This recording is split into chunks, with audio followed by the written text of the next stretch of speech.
Zimbabwe's state-run media have published photos of Robert Mugabe meeting the general who led an army takeover 2 days ago, as the veteran autocrat resisted pressure to step down on Thursday and the army faced growing calls to outline its plans for a new government. Mugabe, who has ruled Zimbabwe for 37 years, looked confident and healthy in the images, taken during a meeting at the president's state offices and residence in the capital, Harare, on Thursday afternoon. The defense minister and 2 South African envoys also appeared in the pictures. One picture showed Mugabe, 93, and General Constantino Chiwenga smiling as they shook hands. No details of the conversations held during the meeting were released. Mugabe has been confined by the army to his personal residence in Harare's upscale neighborhood of Barodale since Tuesday night, when troops moved to seize the state TV channel's studios and other important sites. Sources close to the military said Mugabe had described the takeover as illegal and was resisting pressure to resign. He is thought to have rejected efforts by a Catholic priest, a long-term friend of his, to facilitate the mediation efforts. The biggest regional power, South Africa, appears to have backed the army. South African envoys are in Harare to help with negotiations to form a new government and decide the terms of Mugabe's resignation. South Africa called an emergency meeting of the Southern African Development Community Regional Bloc, which got underway in Botswana. President Robert Mugabe II poses alongside Zimbabwe Defense Forces Commander General Constantino Chiwenga and South African envoys at State House in Harare. Photograph of BGT images. Though the military move has been cautiously welcomed by many Zimbabweans and the streets were once again quiet on Thursday, there are growing public demands for the senior military officers who led the takeover to lay out their plans. The army declared on national television in the early hours of Wednesday morning that it had temporarily taken control of the country to target criminals around Mugabe, resolving a battle to succeed the president that had pitted his wife, Grace, against the former vice-president Emmerson Mnangagwa. Mnangagwa was reported to have returned to Zimbabwe on Tuesday evening from South Africa, where he fled last week after being stripped of his office by the president in an apparent attempt to clear Grace Mugabe's path to power. Robert Mugabe. The end of an era. Video profile. Opposition officials told The Guardian they believed Mugabe would resign on Friday, allowing Mnangagwa to be appointed president, with Morgan Tsvangirai, the leader of the opposition Movement for Democratic Change (MDC) party, serving as prime minister in a transitional government that would have a 3- to 5-year term. The outgoing president and his family would be offered protection in his retirement, though Grace Mugabe is expected to leave Zimbabwe. Members of the First Lady's G40 faction, who were detained during the military takeover, would be prosecuted in accordance with law, the official said. Timeline. The 6th of November 2017. Robert Mugabe fires his powerful vice-president, Emmerson Mnangagwa, clearing the way for his wife, Grace, to succeed him as leader of Zimbabwe. Grace had accused 75-year-old Mnangagwa, a former intelligence chief, of being the root cause of factionalism in the ruling ZANU-PF party. The 8th of November 2017. Mnangagwa reportedly flees to South Africa, but vows to return to Zimbabwe to lead party members.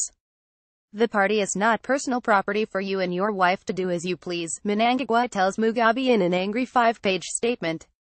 The 13th of November 2017. Zimbabwe's army chief demands a halt to the purge in ZANU-PF, and warns that the military could intervene. We must remind those behind the current treacherous shenanigans that when it comes to matters of protecting our revolution, the military will not hesitate to step in. General Constantino Chiwenga told a media conference attended by about 90 senior army officers. The 14th of November 2017. A convoy of tanks is seen moving on the outskirts of the Zimbabwean capital, but the military denies a coup. In an overnight declaration on state television, they say Mugabe is safe and they are only targeting criminals around him. The 15th of November 2017. Military vehicles take control of the streets of Harare in the early hours. South Africa says Mugabe has told its president, Jacob Zuma, by telephone that he is under house arrest but is fine. Thank you for your feedback. There was no independent confirmation of the opposition claims, which one analyst described as optimistic, though it is clear negotiations are taking place between multiple political actors. The army want him to relinquish power, but there are some sticking points, said Knox Chadio, an expert in Zimbabwe at the Chatham House think tank in London. This is a complete shock to him. He did not see himself leaving office this way. The fragmented opposition has not publicly condemned the military move, but calls for a swift movement to democracy are growing. The MDC was founded in 1999 and garnered most of its support among urban, educated and younger voters. It did well in elections in 2000 and 2002, but in 2008 a brutal campaign of intimidation and violence masterminded by Mnangagwa convinced leaders to withdraw from a second-round runoff. Splits and further violence have weakened the party in recent years. Nelson Kamiza, the deputy head of the MDC, called for peace, constitutionalism, democratization, the rule of law and the sanctity of human life. Tendai Biti, an opposition leader and former finance minister, called for a transitional authority to take over. The MDC said on Thursday that the transition authority should be made up of competent Zimbabweans whose mandate will be to put in place measures to turn around the economy. Church groups, lawyers and more than 100 civil society associations published statements calling for respect of the Constitution. Profile: Grace Mugabe is the 52-year-old First Lady of Zimbabwe. Born in South Africa, she married Robert Mugabe, 40 years her senior, in 1996. Initially struggling to emerge from the shadows of the president's popular first wife, Sally, who died in 1992, Mugabe appeared by her husband's side for official functions but rarely got involved in politics herself, focusing publicly on her charity work while gaining a reputation for legendary shopping expeditions. In 2009, a British photographer alleged that she punched him repeatedly in the face when he tried to take a picture of her in Hong Kong. She has since been implicated in several incidents outside Zimbabwe and Singapore, in Malaysia and most recently in South Africa, where she allegedly assaulted a model in August. The unveiling of Grace Mugabe as a potential successor to her husband began in 2014, when she became head of the ruling party's Women's League and the state propaganda machine began talking up her political acumen. Before the events of the 14th of November, her path to power had received a boost when her main rival, the vice-president, Emmerson Mnangagwa, was fired on the 6th of November. The feud between Mugabe and Mnangagwa had been bitter. In October, she publicly denied poisoning him after he fell ill at a rally in August. Thank you for your feedback. Priscilla Musahera-Bwemushinga, an opposition MP, said she was increasingly concerned about the situation. My optimism at the beginning of this process is beginning to go. I am beginning to worry. The euphoria is giving way to the realization that nothing is clear. We have not had any message from the military that speaks to what is happening. Musahera-Bwemushinga said. There are also growing concerns that the detention of ministers and officials arrested during the coup could be illegal. I'm no friend of these people. I detest them. But laws are there to protect all of us, said one human rights activist in Harare, who requested anonymity. The future of Grace Mugabe is a key element in the ongoing discussions between Robert Mugabe and the military. Singapore and Malaysia, where the Mugabe's own property, or potential destinations if she is allowed to travel into exile.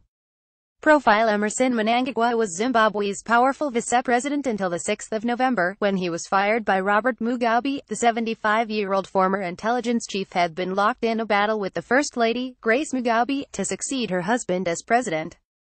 In October, she publicly denied poisoning him after he fell ill at a rally in August. After his sacking, which was seen as an attempt to clear Grace Mugabe's path to power, Mnangagwa fled to South Africa.